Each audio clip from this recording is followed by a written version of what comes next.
attorney and former prosecutor Tanya Miller join me here in Atlanta, along with criminal defense attorney Pate.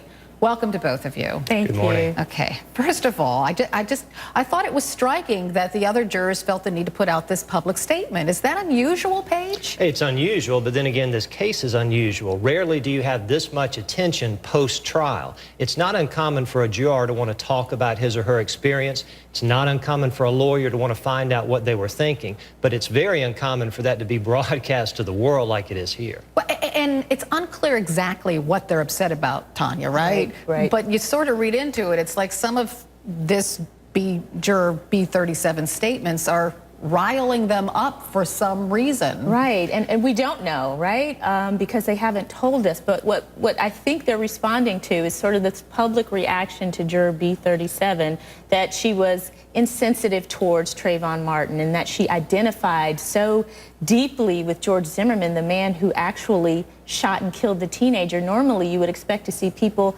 identifying and feeling sympathy for the victim. And so that's a little odd, and I think that has struck people as being odd. Well, something that juror said, she said she had no information what kind of boy Trayvon Martin was.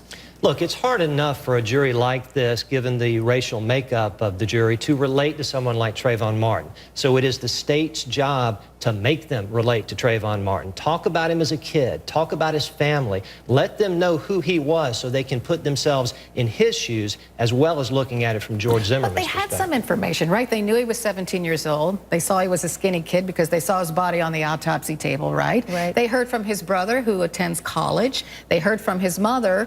But still, at least this juror seemed to assume the worst about Trayvon Martin. Right, and I think that's what is rubbing people the wrong way about this. You know, as a prosecutor, you really try to humanize your victim throughout the trial.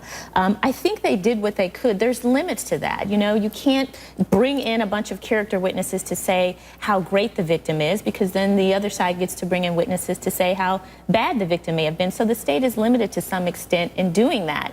But I agree with you. There were millions of people who saw this trial and identified completely with Trayvon Martin and viewed him as a victim, and that's why they've taken to the streets in protest. Wow, Pate, Tanya Miller. I'm sure you'll be back, because it just gets stranger and stranger. Thanks so much. Thank you. Just ahead in the newsroom.